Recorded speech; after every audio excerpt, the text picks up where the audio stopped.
존경하는 국민 여러분, 정의와 개의장님과 선배 동료 의원 여러분, 그리고 황교안 국무총리를 비롯한 국무위원 여러분, 정의당 원내대표 정진우 의원입니다. 화제가 되었던 드라마 응답하라 1988을 아십니까? 드라마의 배경이 되었던 1988년 저는 경기도 안양의 한 고등학교 교사였습니다. 아이들의 해맑은 미소 속에서 교사로서의 사명감에 불탔고 미래에 대한 설렘에 가슴 뛰던 청년이었습니다. 저만이 그랬던 것은 아니었습니다. 1988년 대한민국은 모두 함께 설레었습니다. 국민의 힘으로 직선제 개헌을 쟁취했던 우리 국민들은 국민이 원하면 무엇이든 바꿀 수 있을 것이라는 자신감이 생동감이 되고 활기가 되어서 국민의 표정에 거리에 넘쳤습니다. 서울올림픽이 열렸고 수출은 600억 불을 돌파했으며 경제는 연평균 11% 성장했습니다. 아직 비정규직이라는 말은 존재하지 않았습니다. 화제가 된 드라마 응답하라 1988 그 쌍문동 골목처럼 동네는 의지할 곳 있는 이웃이 있는 따뜻한 그런 공동체였습니다. 누구도 열심히 노력만 한다면 무엇이든 될 수 있다는 상상이 가능했던 나라. 노력만 하면 나와 우리 가족의 삶이 달라질 수 있다는 희망을 가져도 좋았던 그런 나라였습니다. 그러나 28년의 시간이 흐른 지금 우리 청년들의 삶은 어떠합니까? 금년 1월 청년 실업률은 9.5%로 16년 만에 최고치를 기록했습니다. 청년 4명 중 1명이 일자리가 없습니다. 졸업 후 첫 직장을 구하기까지 평균 11개월이 걸리지만 이 중 21%는 계약 기간이 1년도 되지 않습니다. 대기업 정규직 일자리는 5%에 불과합니다. 이런 현실 때문에 교육도 구직도 포기하고 사회 밖에 방치된 니트조구 규모가 150만 명의 규모에 이르는 실정입니다. 안타깝게도 28년의 세월이 흐른 지금 우리 청년들에게 희망의 사다리는 끊어지고 없습니다. 1988년 쌍문동 공동체는 동화 같은 일이 되고 말았습니다. 대한민국은 아무리 노력해도 부모 세대의 격차를 뛰어넘지 못하는 그런 나라가 되었습니다. 계층 상승 가능성이 있다고 믿는 국민은 10명 중 2명에 불과합니다. 성장은 했지만 희망이 없는 나라, 이것이 2016년 대한민국의 모습입니다. 앞선 세대가 다음 세대에게 더 나은 삶의 기회를 물려주지 못하고 있는 오늘, 저는 우리의 젊은 세대에게 먼저 미안하다는 말로 우리 정치의 무능을 시인합니다. 정말 미안합니다. 가난의 그림자는 점점 짙어지고 있고 불평등의 골짜기는 깊어져만 가고 있습니다. 이명박 정부 5년에 이어 박근혜 정부 3년을 거치는 사이 한국 사회는 그야말로 만신창이가 되었습니다. 박근혜 정부 들어서 정부의 약속은 번번이 깨졌고 전세 대란에 보육 대란, 온갖 대란이 뉴스를 장식합니다. 노동자들은 땀 흘려 일했으나 이제 저성과자로 낙인 찍혀 길거리로 쫓겨날 판입니다. 정부 약속을 믿고 집을 산 이들은 감당할 수 없는 빚더미에 파묻혔고 개성공단 기업인들은 청천벽력 같은 폐쇄 통보와 함께 부도만도 못한 졸속 대책을 떠안고 있습니다. 박근혜 정부 들어 가계부채는 무려 200조 원 가까이 늘었고 가구당 평균 부채는 작년 기준 6,180만 원으로 3년 사이에 16.8%나 증가했습니다. 불평등의 짙은 그늘 속에 오죽하면 자살 친화적 성장이라는 섬뜩한 표현까지 등장했겠습니까? 거기에 65세 이상 노인의 빈곤율은 49.6%로 OECD 압도적 1위입니다. 저임금 노동자의 비율은 OECD에서 두 번째로 높고 노동소득 분배율은 24위로 최하위권을 면치 못합니다. 여성 노동자는 남성 노동자의 64%의 임금밖에 받지 못합니다. 곳곳에서 불평등의 복수가 시작되고 있습니다. 자살률은 11년째 OECD 1위입니다. 여성을 비롯한 약자와 소수자에 대한 혐오도 이미 위험 수준입니다. 부모가 자식을 죽였다는 끔찍한 소식이 하루가 멀다 하고 전해집니다.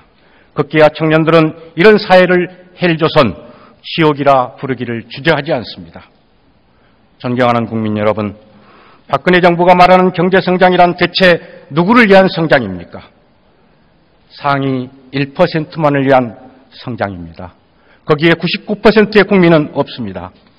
바꾸지 않으면 안 됩니다. 가계소득을 올리고 소득 격차를 줄여야 합니다.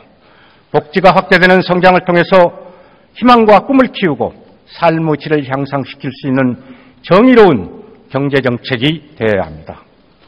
최저임금을 1만 원으로 올리고 원청과 하청이 초과이익 공유제를 통해서 월급이 오르게 하는 그런 경제, 비정규직을 제한하고 해고를 규제해서 일자리가 좋아지는 경제, 골목상권을 보호하고 농민, 상인의 질을 살리는 경제, 불공정 갑질을 청산하고 재벌과 중소기업이 함께하는 그런 경제, 법인세와 소득세를 강화하는 공정조세를 통해서 나눔이 있는 경제, 이것이 우리 정의당이 추구하는 정의로운 경제이고 국민에게 희망을 줄 수 있는 경제정책이라고 생각합니다. 존경하는 국민 여러분, 우리 사회 불평등의 근원은 노동구조에서 기인합니다. 비정규직 노동, 중소기업 노동, 여성노동, 청소년 노동은 저임금과 고용불안의 또 다른 이름입니다. 여기에 더해진 정부의 양대 노동지침은 헌법으로 보장된 노동권을 하위의 행정지침으로 무력화시키는 행정복거입니다. 최근 드러난 MBC 녹취록 파문은 일반 해고 지침이 현장에서 어떻게 악용될 수 있는지를 더 이상의 설명이 필요 없이 적나라하게 보여주는 그런 사례였습니다. 이제 눈밖에 나면 저성과자이고 대출다가 되어서 길거리로 내쫓긴다는 가공할 협박을 정부가 보증하겠다는 것입니다. 파견법 또한 55세 이상의 노동과 전문직 노동 그리고 뿌리산업 노동을 모두 저임금의 비정규직으로 채우겠다는 것입니다. 이것은 1% 재벌의 요구이고 재벌을 위한 나라를 만들겠다는 것 아니겠습니까?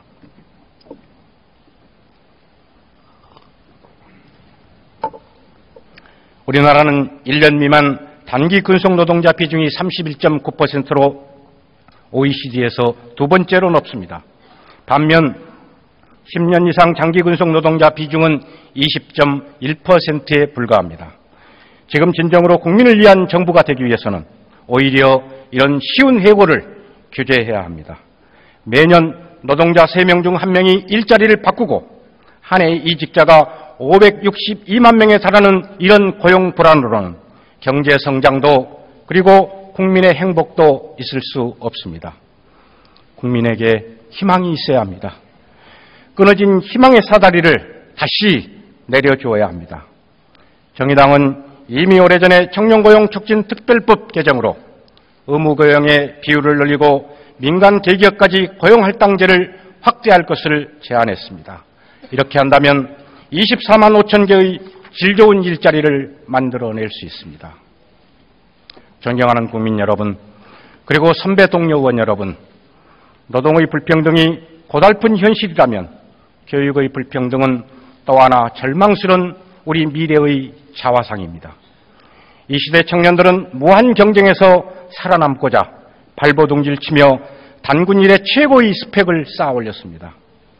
정부와 기업은 그 노력의 결실을 독점하면서도 부모와 청년들이 겪었을 눈물겨운 가정은 외면하고 있습니다. 땀에 갇히는 돌보지 않고 탐스런 과실에만 눈독을 들이는 교육 소비의 이런 몰염치 더 이상 계속되어서는 안 됩니다. 정부와 기업이 교육에 대해 더 무거운 책임을 지도록 해야 합니다. 고등교육 재정을 OECD 평균인 GDP의 1.1% 수준까지 높이기 위해서 기업의 법인세를 인상하고 대기업에게 혜택이 돌아가는 그리고 집중되고 있는 연구개발 세액공제 등 조세 감면을 축소하는 과감한 교육 투자 대안이 필요합니다. 의무교육이 국가의 책임이라면 무상 의무교육의 앞선 과정인 보육과정은 당연히 국가의 책임입니다. 2002년에서 2004년 사이에 이루어졌던 중학교 의무교육 확대 과정이 그랬던 것처럼 정부는 중앙정부의 예산을 연차적으로 투여하고 거기에 지방교육재정 교부율을 상향 조정해서 안정적이고 항구적인 무상보육이 이루어지도록 해야 합니다. 미래를 책임질 우리 아이들에게 또 하나 필요한 것이 있습니다. 건강하게 자랄 수 있는 여건을 만드는 것이 그것입니다. 어린이 난치병, 불치병, 이것을 왜 국민 녹음으로만 해결해야 합니까? 난치병, 불치병을 포함해서 부모들에게 가장 큰 부담이 입원 병원비입니다. 아이들의 입원 병원비도 국가가 책임질 수 있어야 합니다. 5,152억 원이면 중학생까지 780만 명의 아이들이 입원 병원비 걱정 없이 치료받을 수 있습니다. 별도의 재원을 마련할 필요도 없이 국민건강보험 누적흑자 17조 원에 단 3%만 사용한다면 대한민국의 미래는 더 건강한 미래가 될 수 있습니다. 존경하는 국민 여러분, 이 모든 문제를 해결해야 할 정치가 제 역할을 못한 지 오래입니다. 네덜란드의 정치학자 아렌트 레이파르트는 2012년 36개 주요 민주국가의 선거제도를 조사 발표한 바 있습니다. 거기에서 놀랍게도 우리나라가 유권자들이 행사한 표를 실제 의석수에 반영하는 비율에서 꼴찌를 기록했습니다. 그만큼 우리나라의 선거제도가 민의를 가장 심각하게 왜곡하고 있다는, 다시 말해서 불공정한 선거제도라는 뜻입니다. 정의당은 지난 1년간 민의가 올곧게 반영되는 선거제도를 만들기 위해 노력했지만 역부족이었습니다. 양당 독점 국회는 이런 불공정성을 개선한 능력을 상실했습니다. 20대 국회 시작과 함께 정치개혁을 위한 범국민 배심원단 구성을 제안합니다. 19대 국회는 선거구 획정위원회를 독립국회로 꾸렸지만 정작 획정위는 여야의 대리전을 치르느라 아무런 결정도 내리지 못했습니다. 이런 과오를 반복하지 않기 위해서는 국민이 직접 정치개혁의 주체로 나서도록 해야 합니다. 정치불신의 장막을 걷어내고 정치를 다시 국민의 품으로 돌려드려야 합니다. 남북관계 역시 최악의 상황으로 치닫고 있습니다.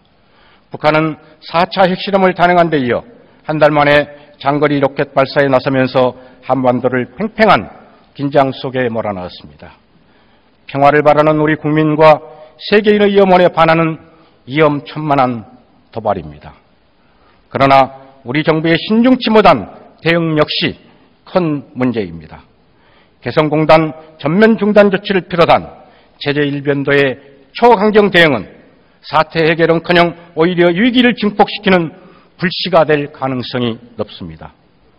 정부는 지난 4년간 북한의 핵개발을 막기 위해 어떠한 외교적 노력을 했는지 국민 앞에 소상하게 설명하지 못합니다.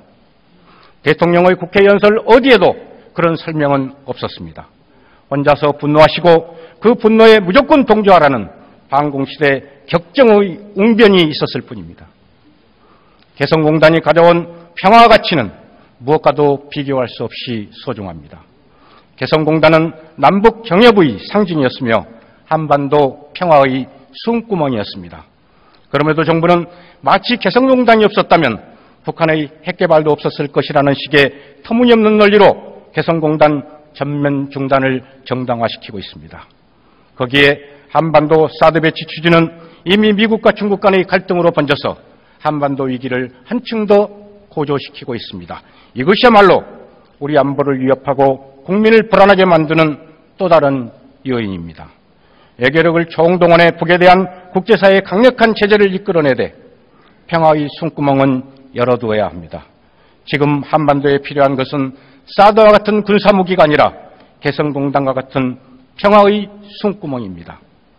비무장지대 안에 남과 북이 공동으로 개발구역을 선정해서 개성공단과 같은 평화의 숨구멍을 하나 더 만들자고 제안할 수 있는 자신감과 의지가 오히려 북의 변화를 이끌어내는 유력한 방안이 될 수 있을 것입니다.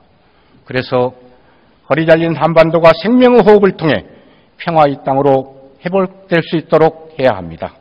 하루속히 개성공단을 재가동하고 대북투자 피해기업 보상을 위한 특별법을 제정할 것을 제안드립니다. 존경하는 국민 여러분, 정의당은 다가오는 20대 국회의원 총선거를 통해 대한민국의 더 나은 미래에 대한 확신과 가능성을 키워나가는 데 모든 노력을 다하겠습니다. 그래서 시민의 지비자 국민의 노동조합으로서 가난하고 힘없는 사람들 속에 단단히 뿌리내리겠습니다. 불의한 기득권 해체와 정의로운 연대 경제를 중심으로 국민과 힘을 합하여 희망의 새 시대를 열겠습니다. 정의당은 정의로운 대한민국으로 나아가는 출발선을 만들기 위해 반칙과 특권으로 얼룩진 기득권 구조를 해체하는 데 앞장설 것입니다. 편의점과 PC방 알바 등 생애 첫 노동에서부터 아파트 경비원과 빌딩 청소원 등 황혼 노동에 이르기까지 사람 대접받는 나눔과 존중의 연대 경제를 이룩하겠습니다. 국가와 이웃이 있어서 실패가 두렵지 않고 형편이 어려워도 삶의 행복감을 느낄 수 있도록 선진 복지를 실현하겠습니다. 대한민국의 새로운 미래를 여는 경제적 평등에 더해서 더 생태적이고 더 평화롭고 더 인권 친화적인 사회를 만들어 더 많은 국민이 행복해질 수 있도록 하겠습니다. 정의당이 더 강해지는 만큼 시민의 삶은 더 많이 나아질 것입니다. 비정규직, 청년, 중소자영업자 등 사회적 약자의 목소리도 힘을 갖게 될 것입니다. 이를 위해 정의당은 민생을 살리고 국민이 승리하는 정치연합을 주도하겠습니다.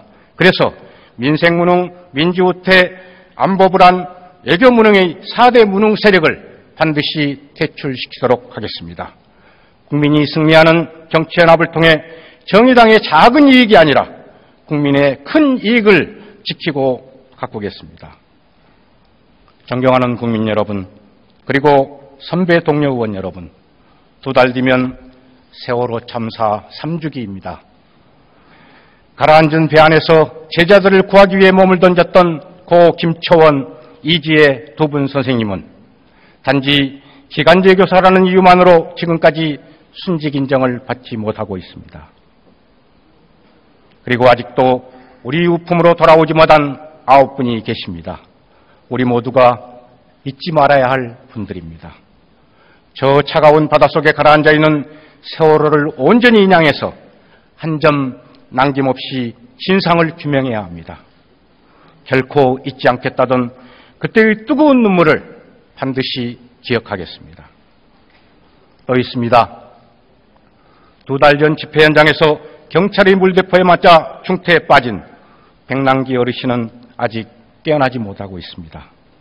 70살의 농민을 향해 물대포를 정조준에 쓰러뜨려 사경을 헤매도록 만들었지만 지금까지 누구 하나 책임지는 사람이 없습니다.